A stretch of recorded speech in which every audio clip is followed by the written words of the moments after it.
மாறன் கிட்ட அதிகாரி வந்து ஃபோன் அடிக்கிறாங்க. சார் நீங்கள் கேட்டிருந்தீங்கல்ல அதோட ஃபோன் நம்பர் என்ன தெரியுமா அப்படின்னு சொல்லி ஃபோன் நம்பர் வந்து கொடுத்துட்றாங்க. வேறு லெவலில் மாசாக இருந்துச்சு.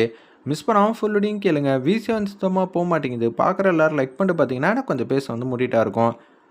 ஃபுல்லாக வந்து ரெடி பண்ணி முடிச்சிடுறாங்க. பெயிண்ட் அடிக்கிறவங்க பெயிண்ட் அடிக்கிறாங்க. சீட்டை வந்து ஃபுல்லாக மாற்றிடுறாங்க. இது எல்லாத்தையும் வந்து வீரா வந்து பார்க்குறாங்க. கண்மணி பிருந்தா ரொம்பவே சந்தோஷப்படுறாங்க. அந்த இடத்துல 3 பேரும் மாப்பிள்ளைங்களா இருந்து குடும்பத்துக்கிட்டேருந்து ஏதாவது வாங்கலான்னு பார்த்தீங்கன்னா, எங்களுக்காக பக்கத்துல நின்னு அனுசரணையா எல்லாத்தையும் பார்த்து பார்த்து கவனிச்சுக்கிட்டு இருக்கீங்க.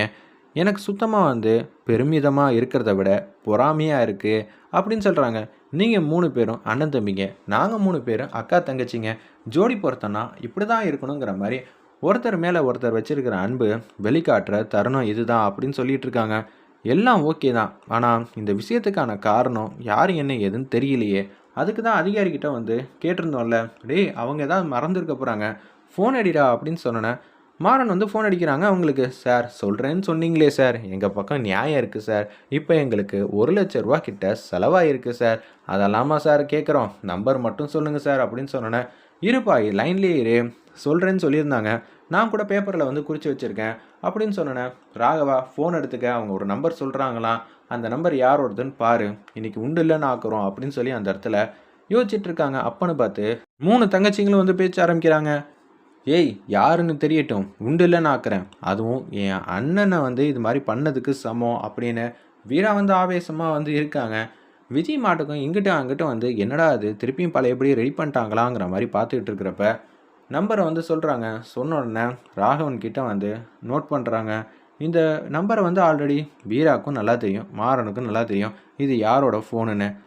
இது விஜயோட ஃபோனுங்கிற விஷயத்த வந்து கண்டுபிடிச்சிடுறாங்க. உடனே எனக்கு செமையாக வந்து கோவம் வருது. மாறா இது யாரோடதுன்னு உனக்கு நல்லா தெரியும் இல்லை? கண்டிப்பாக தெரியும். நம்ம வீட்லேயே வந்து யாரை சேர்க்கக்கூடாதுன்னு சொல்கிறோமோ அவங்க தான் அப்படின்னு சொன்னோன்னே செமையாக வந்து ஆவேசமாகறாங்க. கண்மணியும் பிருந்தாவும் அவளுக்கு இதே வேலையாக போச்சா, மாமா தான் ஐயோ பாவன்னு நினச்சிக்கிட்டு இருக்காரு. எல்லாத்துக்கும் காரணம் நான் தான் சொல்லி அந்த இடத்துல வந்து ராவனோட தம்பி வந்து பேசிக்கிட்டு இருக்காங்க. பஞ்சாயத்தில் என்னால் எதுவும் பேச முடியாத சூழ்நிலை. ஆனால் நிச்சயம் இன்னைக்கு இந்த விஷயத்த லேசு போக்கில் வந்து விட மாட்டேன். நான் யாருன்னு காட்ட வேண்டிய நேரம் வந்துடுச்சு. எல்லா விஷயத்தையும் பொறுமையாக இருந்தேன். ஆனால் என் அண்ணன் விஷயத்தில் நான் பொறுமையாகவே இருக்க மாட்டேன் அப்படின்னு சொல்லும்போது, வீரா சொல்லிக்கிட்டே இருக்கே வீரா, இன்னைக்கு நல்ல ஒரு அதிரடி காட்சி வந்து வேணும்னு தான் நான் ஆசைப்பட்டுட்டு இருக்கேன். கிடைக்குமா? கண்டிப்பாக கிடைக்கும். நான் யாருன்னு காட்டுறேன். பழைய வீராவை பார்க்குற மாதிரியே இருக்கே அப்படின்னு சொல்லி சந்தோஷமாக இருக்காங்க. நீங்கள் வேற மாமா ஏதாவது ஒன்று கிடக்கா ஒன்றும் சொல்லாதீங்க. அவளை இன்னைக்கு ஏதாவது ஒன்று பண்ணுறோன்னு சொல்லிட்டு பிரச்சனையாயிட போகுது அப்படின்னு பிருந்தா ஃபஸ்ட்டு சொன்னாலும் இந்த விஷயத்த நம்ம அப்படியெல்லாம் விடக்கூடாது அப்படின்னு சொல்லி அந்த இடத்துல விஜய் வந்து கேஷுவலாக வந்து நிற்கிறாங்க. நின்னோடனே என்னடா இது எல்லாரும் சேர்ந்து நம்மளையே பார்க்குற மாதிரி இருக்கேன்னு சொன்னோன்னே எல்லாரும் விஜயே வந்து பார்த்துக்கிட்டு இருக்காங்க. எல்லாரும் பார்க்குறது சரி, எதுக்காக அக்கா கூட நம்மளே வந்து முறைச்சிக்கிட்டு இருக்காங்க, அக்கா என்னோட டீம் தானே அப்படின்னு சொல்லி கண்மணி ஏன் பார்த்துக்கிட்டு இருக்காங்கன்னு விஜய் வந்து யோசிக்கிறாங்க. அப்போன்னு பார்த்து என்ன மொத்த குடும்பமும் என்னை பார்த்தா என்ன மாறிடுமா? நான் இந்த வீட்டில் தான் இருப்பேன். அதை யாராலையும் மாற்ற முடியாது. உங்களுக்கெல்லாம் 1000 சோழி இருக்கும். அந்த சோழியை வந்து போய் பார்க்க போங்க. என்கிட்டலாம் வந்து பேசுகிற வேலையெல்லாம் வச்சுக்க வேணாம்.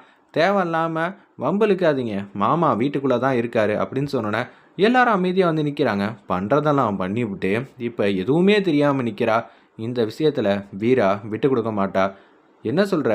அவள் அண்ணனுக்காக என்னையே தள்ளி வச்சிருக்கா. அது மட்டும் இல்லாமல் என்னை எத்தனை நாள் தெரியுமா தூக்கி போட்டு மிதிச்சா? இதெல்லாம் உங்ககிட்ட சொல்லலை. அப்படி இருக்கும்போது அண்ணனோட வண்டிக்காக அவள் என்னென்னலாம் பர்ஃபார்ம் பண்ணுவா. இன்னைக்கு விஜய் ஒரு வழியாக போகிறா அப்படின்னு சொல்லி மாறன் வந்து சொல்லிட்டு இருக்காங்க. யோ வீரா அவ்வளோ பெரிய சண்டைக்காரியா? இப்போ உனக்கே தெரியும் பாரு எப்படி அடிக்க போகிறான்னு பொறுத்திருந்து பாருங்கிற மாதிரி சொல்கிறாங்க. அப்போ தான் நான் படுற கஷ்டம்லாம் உனக்கு தெரிய போகுது. அப்படியாடா அப்படின்னு சொல்லி அந்த இடத்துல ராகுல் வந்து கியூட் அழகாக வந்து சிரிச்சிட்டு இருக்காங்க. அக்கா என்னக்கா அவள் பேசிக்கிட்டே இருக்கா, நீ மாட்டுக்கும் பார்த்துக்கிட்டே இருக்க, பேசி முடிச்சிட்டியா அப்படின்னு சொல்லி வீரா வந்து முறைச்சிக்கிட்டே வராங்க. என்ன வேணும்? இப்படியெல்லாம் நீங்கள் என்கிட்ட எல்லாம் பேசுனது இல்லையே, எதுக்காக என்கிட்டக்க வரீங்க?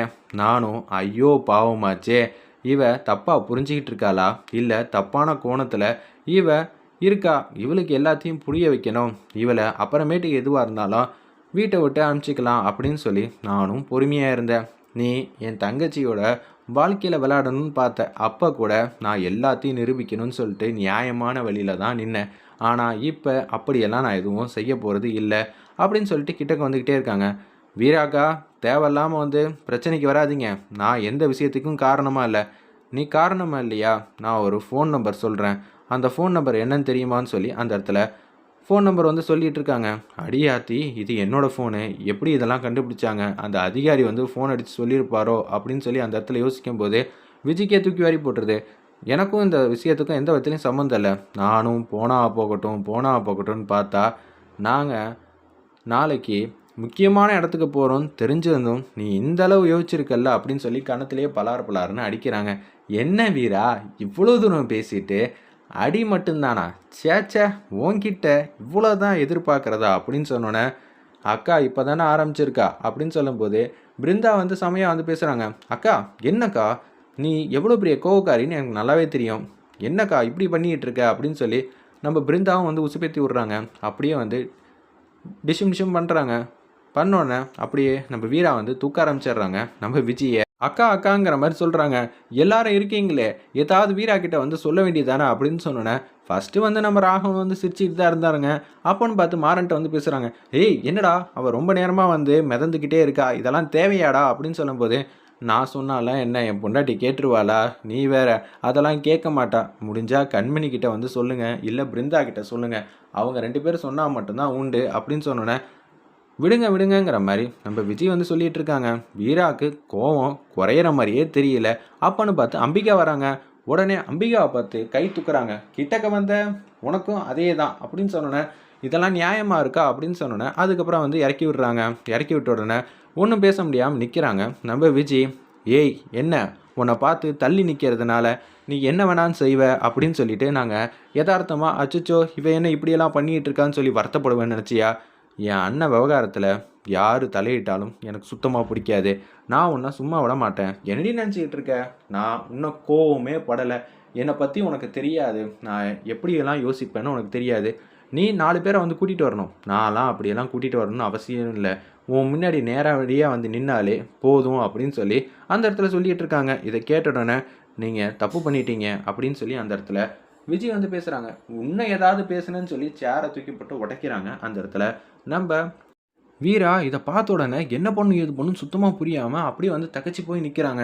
ஏண்டி கொஞ்சம் நேரம் அமைதியாக ரெடி, அவள் போக போக தான் நீ வந்து கூப்பிட்டு வச்சு வம்பிழுத்துக்கிட்டு இருக்க. சரிம்மா, என் பொண்ணுக்கிட்ட எதுவாக இருந்தாலும் வந்து பார்த்து சொல்கிறேன். பெரியவங்களா இருக்கீங்கன்னு பார்க்குறேன். வயசாயினா மட்டும் பெரியவங்கன்னு அர்த்தம் இல்லை. பார்த்து நடந்துக்கங்க. எனக்கு கோவம் வந்துச்சுன்னா என்ன ஆகும் தெரியுமா அப்படின்னு சொல்லிட்டு பக்கத்தில் ஒரு ஜன்னல் இருக்குது. வேகமாக வந்து கையை வச்சு சாத்துறாங்க. டப்பு டப்புன்னு வந்து சவுண்டு கேட்குது. இதை பார்த்த உடனே எதுவும் சொல்ல முடியாமல் மௌனமாக வந்து நிற்கிறாங்க விஜய். பார்த்துக்கங்க அப்படின்னு சொல்லிட்டு இருக்காங்க. வீரா விட்டுருமா, நான் எதுவாக இருந்தாலும் என் பொண்ணுக்கிட்ட சொல்லி புரிய வச்சுக்கிறேங்கிற மாதிரி சொல்கிறாங்க அம்பிகா. வெயிட் பண்ணி பார்ப்போம்.